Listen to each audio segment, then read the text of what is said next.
बिस्मिल्लाहिर्रहमानिर्रहीम। उम्मीद करता हूँ तमाम दोस्त खैरियत से होंगे। आज की वीडियो बहुत ज़्यादा इंपॉर्टेंट है क्योंकि आज की वीडियो में मैं आपको एक ऐसे सेंसर के मतलब इन्फॉर्मेशन जो आपके साथ शेयर करूँगा जो कि एक मिक्सचर सेंसर है और ये गाड़ी में फ्यूल लेवल के हवाले से बहुत ज़्यादा इंपॉर्टेंट सेंसर है। तो ये गाड़ी में इसके रिलेटेड क्या क्या फॉल्ट आ सकते हैं गाड़ी में और इसे कैसे सॉल्व किया जाता है और इसे ये काम कैसे करता है वो आपके साथ शेयर करूँगा। तो आज इस सेंसर के मतलब मैं आपके साथ इन्फॉर्मेशन शेयर करूँगा वो मैप सेंसर है, मैनीफ्यूल एब्सोल्यूट प्रेशर सेंसर। तो इसके मतलब आपके साथ मैं इन्फॉर्मेशन शेयर करूंगा और आपसे एक छोटी सी दरख्वास्त है, अगर आप चैनल पर नए हैं तो प्लीज़ चैनल को सब्सक्राइब करें ताकि मैं ये सेंसर के रिलेटेड भी इस तरह की वीडियो अपलोड करता रहता हूँ। ये आप साथ में वहीं देख रहे होंगे और मुख्तलिफ प्लेलिस्ट हैं इसमें, ये टूल वगैरह की भी जो वीडियो है और मुख्तलिफ कैलिब्रेशन वगैरह और EFI के काम के मतलब बहुत ज़्यादा इन्फॉर्मेशन आपको इस चैनल पर मिलती रहेगी। तो आज की वीडियो शुरू करते हैं और बताता हूँ कि मैप सेंसर की इसमें थ्योरी में क्या है और अगर आप प्रैक्टिकल काम तो करते हैं लेकिन आपको इसकी थ्योरी का नहीं पता ये कैसे काम करता है और इसका गाड़ी में फंक्शन क्या है, तो काम तो आप कर लेंगे लेकिन आपको थ्योरी जानना भी बहुत ज़रूरी है।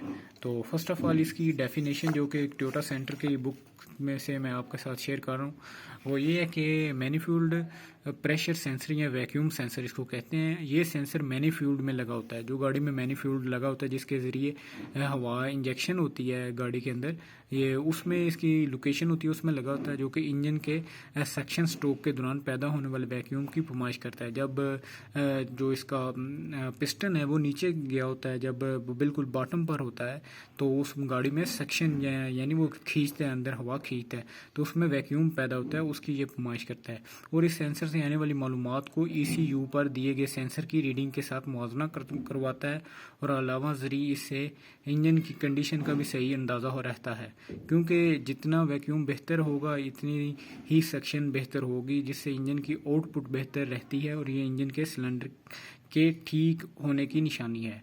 तो ये इसकी डेफिनेशन थी, इसको सिंपल मीनिंग मैं आपको साथ शेयर करता हूँ कि इसका बेसिक लगाने का मकसद होता है कि जब गाड़ी में जो वैक्यूम पैदा होता है जो सक्शन स्ट्रोक में, तो ये मापता है कि हवा जो है इंजन में वो कितनी जा रही है। जितनी हवा इसके अंदर जाती है इसमें एक सिलिकॉन चिप होती है जो बिल्कुल, ये आप देख रहे हैं ये लकीर बिल्कुल इसी तरह होती है। जब हवा इससे गुजरती है, इसके एक साइड से गुजरती है, जैसे ये गुजरती है तो ये सिलिकॉन चिप थोड़ी सी ऊपर जाती है। जब ऊपर जाती है तो इसकी रेजिस्टेंस कम होती है और ये वोल्टेज की सूरत में फिर ECU को सिग्नल देता है। तो ये एक इनपुट सेंसर है। इनपुट सेंसर ऐसा सेंसर होता है जो कि इंफॉर्मेशन लेकर ECU को देता है और एक एक्चुएटर सेंसर होता है जो कि जो ECU से आने वाली यानी इसके कंप्यूटर से गाड़ी के आने वाली इंफॉर्मेशन होती है उस पर अमल दरामद करवाता है। तो ये मुख्तलिफ है, ये आप देख रहे हैं दो तरह के मेरे पास है ये मैप सेंसर हैं।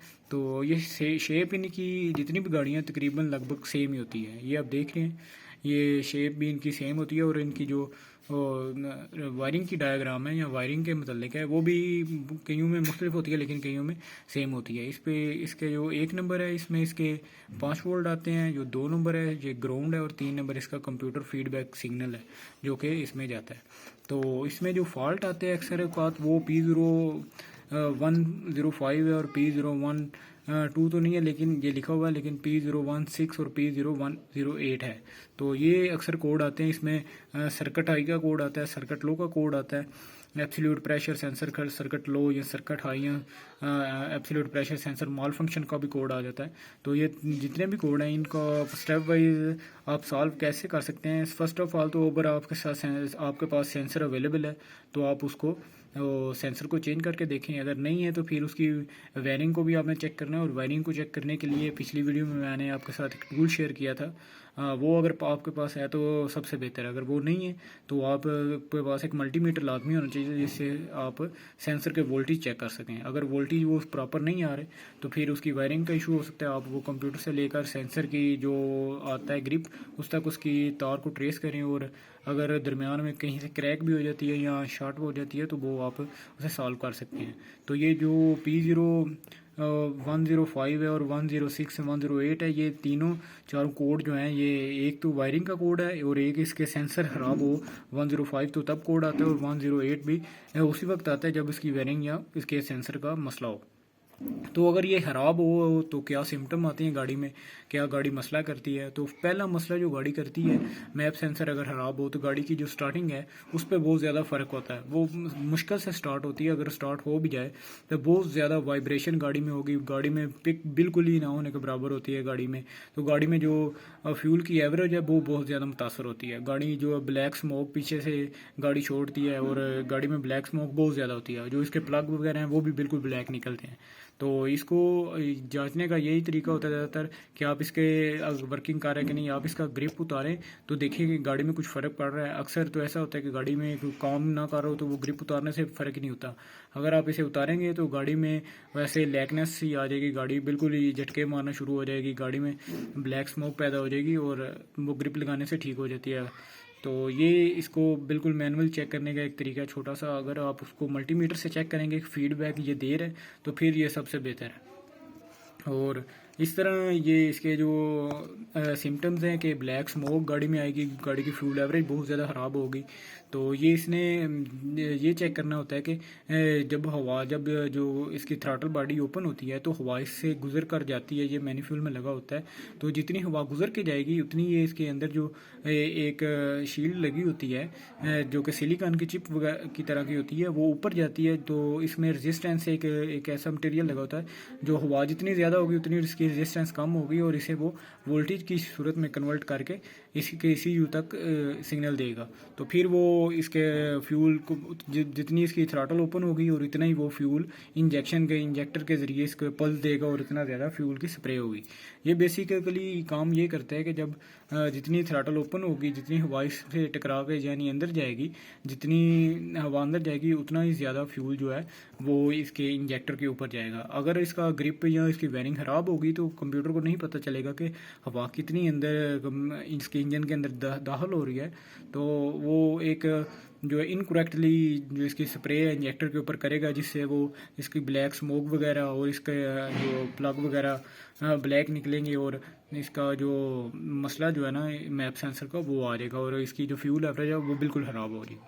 तो ये इसके मसाइल आते हैं। इसकी ब्लैक स्मोक आ गई, इसकी इंजन में वाइब्रेशन बहुत ज़्यादा आ जाती है, इंजन में पिक वगैरह नहीं रहती, और गाड़ी में जो ब्लैक प्लग इसके हो जाते हैं, इसमें एवरेज का बहुत ज़्यादा इशू आ जाता है। तो ये एक मिक्सचर सेंसर है, ये इसी तरह काम करता है। तो ये मसाइल आते हैं। तो इसको आप सॉल्व कैसे कर सकते हैं वो आपको मैंने बताया कि अगर आपका सेंसर है तो सेंसर लगा के चेक करें, नहीं तो इसकी कंप्यूटर से लेकर से इसके सेंसर तक वायरिंग को चेक करें। इसकी वायरिंग की डायग्राम भी आपको बताइए। 1 नंबर पर इसके 5 वोल्ट आते हैं, 2 नंबर पर इसका ग्राउंड है, और 3 नंबर पर इसकी फीडबैक सिग्नल जो पीछे इसके ECU को जाता है। तो आज की वीडियो एक ये सेंसर के मतलब थी। उम्मीद करता हूँ कि आज की वीडियो में आपने कुछ ना कुछ सीखा होगा। अगर वीडियो अच्छी लगी है तो प्लीज़ नीचे कमेंट में बताया करें, और अगर अच्छी लगी हो तो प्लीज़ लाइक करें, और अपने दोस्तों के साथ भी इस तरह की इन्फॉर्मेशन को शेयर करें। और इस तरह की वीडियो मैं अपलोड करता रहता हूँ इस चैनल पर, फॉल्ट कोड विद हमता में। तो अगर आप भी EFI या गाड़ियों के काम से किसी भी तरह रिलेटेड हैं तो इसको सब्सक्राइब करें, क्योंकि इसमें सिर्फ फॉल्ट नहीं होते, इसमें टूल वगैरह की वीडियो, इसके में वेबसाइट वगैरह जो कि EFI काम में मदद देती हैं, और EFI काम में जितना भी जो भी मदद देता है कोई भी चीज़ वो मैं शेयर करता रहता हूँ। तो अपना ख्याल रखें और अपने दोस्तों का ख्याल रखें। इंशाल्लाह मिलते हैं अगली वीडियो में।